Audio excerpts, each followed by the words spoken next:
المرسلين وعلى آله وصحبه والناس كلهم أجمعين أما بعد فقد قال الله تعالى تحقيق في كلامه إن الله وملائكته يصلون على النبي يا أيها الذين آمنوا صلوا عليه وسلموا تسليما اللهم صل على سيدنا محمد طب القلوب ودواعيها وعافية الأبدان وشفائها ونور الأبصار وضيائها وعلى آله وصحبه وسلم.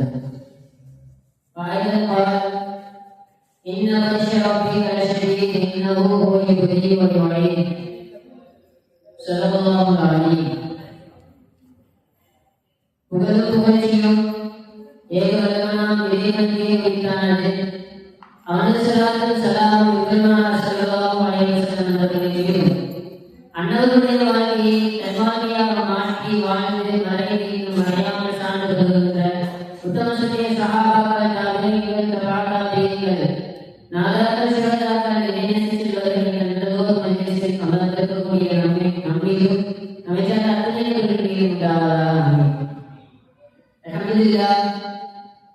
அல்லாஹ் செய்த பெருங்கருணை அல்லாஹ் தஆலா அவனை துதிப்பதற்காக நம்மை தேர்ந்தெடுத்திருக்கின்றான். அந்த வகையில் தினந்தோறும் அல்லாஹ் சுப்ஹானஹு வ தஆலாவை நாம் அதிகம் செய்து வருகின்றோம். வாழும் காலமெல்லாம் இறுதி மூச்சு வரை அல்லாஹ் சுப்ஹானஹு வ தஆலாவுடைய அடிக்கடி நம்முடைய நாவை அல்லாஹ் தஆலா ஆக்குவானாக. இன்றைக்கு நாம் பார்க்கக்கூடிய இஸ்மான் என்பது அல்-முஈத். அல்-முஈத் என்று சொன்னால் மீட்கக்கூடியவன். அல்லாஹ் சுப்ஹானஹு வ தஆலா மீட்கக்கூடியவனாக இருக்கின்றான். எதிலிருந்து? அல்லாஹ் சுப்ஹானஹு வ தஆலா பாவத்திலிருந்து, இருளிலிருந்து, எல்லா விதமான கஷ்டங்களிலிருந்து, துயரங்களிலிருந்து, துன்பங்களிலிருந்து அவனை அடியானை அல்லாஹ் தஆலா மீட்கக்கூடியவனாக இருக்கின்றான். அல்லாஹ் நல்லடியார்களே, இந்த உலகில் எத்தனையவர்கள் எவ்வளவு பாவம் செய்து கொண்டிருக்கக்கூடிய அந்த நிலையில் அல்லாஹ் தஆலா அவர்களுடைய உள்ளங்களில் ஹிதாயத்தை நல்கி அல்லாஹ் தஆலா அவர்களை அந்த வழிகளிலிருந்து அல்லாஹ் தஆலா மீட்டெடுக்கிறான் அல்லவா? அது அல்லாஹ்வை தவிர வேறு யாராலும் செய்ய முடியாது. அல்லாஹ் தஆலா சொல்வான், மையுல்லாஹு ஃபலா முதில்ல லஹு வ மையுதில்லு ஃபலா ஹாதிய லஹு. அல்லாஹ் தஆலா நாடியவருக்கு நேர்வழியை கொடுப்பான், அல்லாஹ் தஆலா நாடாதவருக்கு நேர்வழியை கொடுக்க மாட்டான்.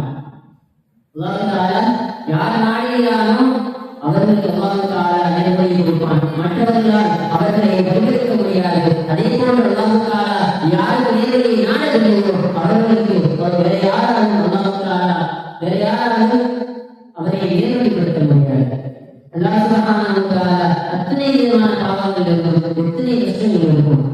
நாம் இதை சிந்தித்து பார்க்க வேண்டும். இந்த உலகத்தில் கஷ்டம் இல்லாத நபர், துன்பம் இல்லாத நபர், துயரம் இல்லாத நபர் என்றும் இருக்க முடியாது. அல்லாஹ்வின் நல்லடியார்களே, பெருமானார் ஸல்லல்லாஹு அலைஹி வஸல்லம் எவ்வளவு விதமான கஷ்டங்கள் ஏற்பட்டிருக்கிறார்கள், எவ்வளவு விதமான கஷ்டங்கள் பட்டிருக்கிறார்கள்.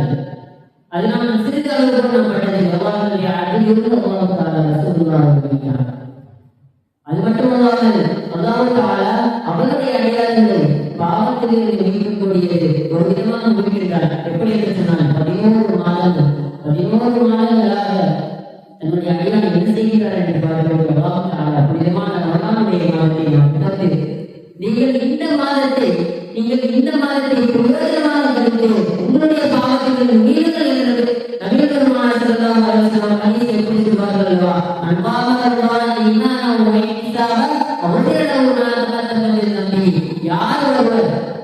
யார் ஒருவர் ரமலான் மாதத்தில் நின்று வணங்குகிறார்களோ, நோன்பு வைக்கிறார்களோ அவர்களுடைய முன்சென்ற பாவங்கள் அத்தனை மன்னிக்கப்படும் என்று நபிகள் பெருமானார் ஸல்லல்லாஹு அலைஹி வஸல்லம் அவர்கள் கூறியிருக்கிறார்கள். அல்லாஹ்வின் நல்லடியார்களே, அல்லாஹ் தஆலா இந்த விதமாக இப்படிப்பட்ட ஒரு புனிதமான மாதத்தின் மூலமாக அல்லாஹ் தஆலா நம்முடைய பாவங்களை நம்மை மீட்டெடுக்கிறார்.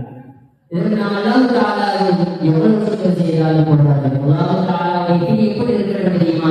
இன்ன பத்ஷ ரப்பிக லஷதீத். நிச்சயமாக உங்களுடைய இறைவனுடைய பிடி மிகவும் கடினமாக இருக்கிறது. அதை சொல்லிட்டு அல்லாஹ் தஆலா சொல்கிறார், இன்னஹு யுப்தி வ யுஈத். நிச்சயமாக அவர் எப்படிப்பட்டவர் தெரியுமா? உங்களை ஆரம்பமாக படைத்தான், பிறகு நீங்கள் மரணித்த பிறகு அவன் உங்களை மீட்டெடுக்கக்கூடியவனாக இருக்கின்றான். அல்லாஹ் நல்லடியார்களே, அல்லாஹ் தஆலா அல்லாஹ்வுடைய பிடி மிகவும் கடினமாக இருக்கிறது. நம்முடைய பாவங்களை மீளக்கூடிய தினக்கூடிய வாய்ப்பை அல்லாஹ் தஆலா நமக்கு இந்த திக்ர் மூலமாக அல்லாஹ் தஆலா தருகிறார். இந்த வஹீத் என்ற இஸ்மின் மூலமாக, இந்த புனிதமான வஹீத் என்ற இஸ்மின் மூலமாக நம்முடைய பாவங்களிலிருந்து அல்லாஹ் தஆலா நம்மை பாதுகாப்பானாக.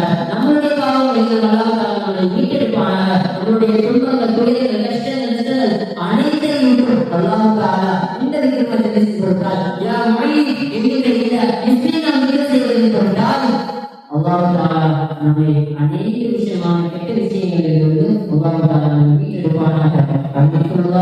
அல்லாஹ் தஆலா மிகப்பெரியவன். அவனை நாம் திக்ர் செய்ய கொண்டிருக்கின்றோம். அல்லாஹ் தஆலா எல்லா கஷ்டங்களையும் இந்த மனிதனின் மூலமாக நமக்கு நீக்கிடுவானாக. யா முஈத் யா முஈத் யா முஈத் யா முஈத் யா முஈத் யா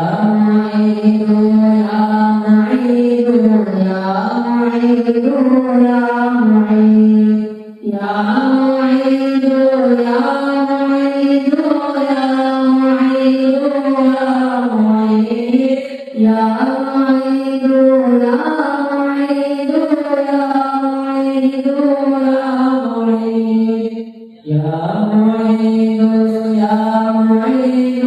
யா முஈத் யா முஈத் அடுத்தபடியாக இஸ்மான் என்பது அல்லாஹ் தஆலா உயிர் கொடுக்கக்கூடியவனாக இருக்கின்றான். ஆரம்பமாக நாம் எடுத்துக்கொண்டோம் என்று சொன்னால் ஆதம் அலைஹிஸ்ஸலாத்து வஸ்ஸலாம். அல்லாஹ் தஆலா ரசூலுல்லாஹி ஸல்லல்லாஹு அலைஹி வஸல்லம் அவர்கள் ஹதீஸில் சொல்வார்கள், அல்லாஹ் ஆதம் அலா சூரத்திஹி. அல்லாஹ் தஆலா ஆதம் அலைஹிஸ்ஸலாம் அவர்களை அவருடைய ரூபத்தில் படைத்தான். அதற்கு பிறகு அல்லாஹ் தஆலா அவருக்கு உயிர் கொடுக்கின்றான். அல்லாஹ் தஆலா மனிதர்களுக்கு உயிர் கொடுக்கின்றான். நாம் சற்று சிந்தித்து பார்க்க வேண்டும். ஒரு குழந்தை தன் கருவில் இருக்கும்போது அல்லாஹ் தஆலா எப்படி உயிர் கொடுக்கின்றான் என்று நம்மளால் அறிய முடியுமா? அந்த உயிர் கொடுக்கக்கூடிய எப்படி அல்லாஹ் தஆலா நாம் உயிர் கொடுக்கின்றான் என்பதை நாம் அறிய முடியுமா? ஒருவரும் அறிய முடியாது. அல்லாஹ்வினுடைய எல்லா வஸ்துகளும் மௌத்தாகும், பிறகு உயிர்ப்பிக்கப்படுகிறது என்று நமக்கு தெரியும். அல்லாஹ் தஆலா இந்த அனைத்து படைப்புகளும் அழிந்து போய்விடும், அனைத்து படைப்பும் அழிக்கப்படும். அதற்கு பிறகு 4 மலக்குமார்கள் இருப்பார்கள். 4 மலக்குமார்களுக்கும் உயிர் கைப்பற்றப்படும். அதற்கு இஸ்ராயீல் அலைஹிஸ்ஸலாம், மலக்குல் மௌத் என்று சொல்லக்கூடிய ஹஜ்ரத் இஸ்ராயீல் அலைஹிஸ்ஸலாம் அவர்களுக்கும் உயிர் பறிக்கப்பட்டதற்கு பிறகு யாருமே இருக்க மாட்டார்கள். அல்லாஹ் தஆலா சொல்வான், அன மலிகுல் ஜப்பார் வல் முத்தகப்பிர். நான் தான் அரசன். அல்லாஹ் தஆலா கேட்பான், எங்கடா போறீங்க? பெருமையா எங்க போறீங்க? அரசன் அரசன் சொல்லி இருக்கீங்களே, எங்க போறீங்க? அல்லாஹ் தஆலா கேட்பான். மனசுடைய மைதானம். அல்லாஹ் தஆலா மனசுடைய மைதானத்தில் அனைவரும் யாரெல்லாம் மரணித்தார்களோ அனைவரையும் அல்லாஹ் தஆலா உயிர் கொடுத்து எழுப்பக்கூடியவனாக அல்லாஹ் சுப்ஹானஹு வ தஆலா இருக்கிறார். அந்த நிலையில நாம் எப்படி பாவம் செஞ்சோம்? நம்ம நரகத்துக்கு போவோமா சொர்க்கத்துக்கு போவோமான்னு தெரியாது. அல்லாஹ் தஆலா நம்ம அனைவரும் சுவனவாசிகளாக ஆக்கிய வேண்டும். ஆமீன். ஆக இத்தனை வகையான இவ்வளவு அல்லாஹ் தஆலா எல்லா படைப்புகளையும் படைத்ததற்கு பிறகும் நமக்கு உயிர் கொடுத்து ஏற்படுத்தக்கூடியவன் அல்லாஹ் சுப்ஹானஹு வ தஆலா இருக்கிறார். உதாரணத்துக்கு சொல்ல வேண்டும் என்று சொன்னால், இந்த நிலமாக இருக்கட்டும், இந்த பூமியில் எந்த வீழ்ச்சியும் இல்லாத ஒரு நிலத்தில் அல்லாஹ் தஆலா கூடுகளை அல்லாஹ் தஆலா உருவாக்குகின்றார். மனிதர்களுடைய காலத்தில் வானத்திலிருந்து மண்ணு செல்வாய் என்ற உணவு இறங்கியதா? மண்ணு செல்வாய் என்ற உணவு இறங்கிய போது திரும்ப தொடர்படியாக அவர்கள் அதை உண்டதின் காரணமாக அவர்கள் அதற்கு நிறுத்ததின் காரணமாக அல்லாஹ் தஆலா கேட்டார். மூஸா அலைஹிஸ்ஸலாம் அவர்கள் மூலமாக கேட்டார்கள், எங்களுக்கு இந்த உணவு பிடிக்கவில்லை, எங்களுக்கு உணவு பிடிக்கல, எங்களுக்கு வேற ஏதாவது உணவு ஏற்பாடு பண்ணுங்க மூஸாவே என்று கேட்டவர். அல்லாஹ் தஆலா இந்த பூமியில் இருந்து செடிகளையும் கொடிகளையும் பழங்களையும் தாவரங்களையும் அல்லாஹ் தஆலா வரவைத்தார். அதற்கு உயிர் கொடுத்தார். இந்த பூமிக்கு உயிர் கொடுத்து அனைத்து விதமான செடி கொடிகளை, பழங்களை, மரங்களை அனைத்தையும் அல்லாஹ் தஆலா உயிர் கொடுத்திருக்கிறார். அதே போன்று இந்த உலகம் அணையும் போது எப்படி ஒரு மனிதன் மறைத்ததற்கு உயிர் பெறுவான் என்று தெரியுமா? மறைத்ததற்கு பிறகு அவன் கபருக்கு சென்று விடுவான். அவனுடைய ஒட்டுமொத்த உலகையும் கரையான் மறைத்து அவனுடைய ஒரே ஒரு முதுகெலும்பு மட்டும் மீதமுள்ளதாக இருக்கும். அதே போன்று அல்லாஹ் தஆலா நாளை மஹ்ஷரிலே கியாமத் நாளுடைய அந்த நாளில் அல்லாஹ் தஆலா அனைவரும் நமக்கு மீண்டும் உயிர்ப்பிப்பான் என்று வரலாற்றாசிரியர்கள் நமக்கு கற்றுத் தருகிறார்கள். ஆக அல்லாஹ் சுப்ஹானஹு வ தஆலாவிடம் கேட்டவனமாக, யா அல்லாஹ், இந்த உலக வாழ்க்கைக்கு பிறகு எங்களுடைய மௌத்துக்கு பிறகு மீண்டும் உயிர் கொடுப்பீரே, யா முஹையே, உயிர் கொடுக்கக்கூடியவனாக இருக்கிறீர். அந்த நிலையில எல்லா விதமான பாவங்களையும் மன்னிக்கப்பட்ட ஒரு அடியானாக நீ எங்களுடைய அனைத்து பாவங்களையும் மன்னித்தவனாக இருக்கின்ற, மன்னிக்கக்கூடியவனாக இருக்கின்ற, அனைத்து பாவங்களையும் மன்னித்தவனாக எங்களை வைத்திருப்பாயாக என்று துஆவோடு இந்த யா முஹையே என்கின்ற அந்த இஸ்மை நாம் தெரிவு செய்வோம். யா முஹையே யா முஹையே யா முஹையே யா முஹையே யா முஹையே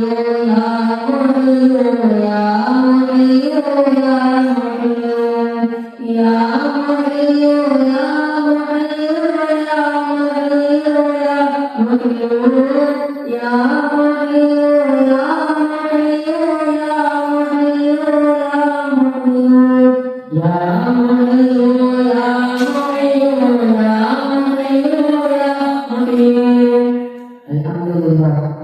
இந்த நிகழ்வு மனிதனுடைய பொறுப்பாக அல்லாஹ் தஆலா அவரே நம்மை அநேகத்தை உயிர்ப்பிக்கும் போது, நம்மை உயிர்ப்பிக்கும் போது எந்த ஒரு பாவமும் செய்யாத, பாவங்கள் அனைத்தையும் மன்னிக்கப்பட்ட ஒரு அடியார்களுடைய ஒரு உண்மையினுடைய பொழுது நம்ம அல்லாஹ் தஆலா நம்ம அனைவர்களையும் நம்மை சார்ந்த அத்தனை நபர்களையும் இந்த உலகத்தில் உள்ள ஏராளமாக வாழ்ந்து கொண்டிருக்கக்கூடிய முஸ்லிமான உண்மையான அனைத்து மக்களையும் அல்லாஹ் தஆலா நாளை மறுமையிலே எந்த ஒரு பாவம் அறியாத, பாவங்கள் அனைத்தும் மன்னிக்கப்பட்ட அடியார்களாக நாளை உயிர் பெருப்பானாக உயிர்ப்பானாக என்று துஆ செய்வானாக என்ற அழகிய ஒரு செய்தியை நான் நிறைவு செய்கிறேன்.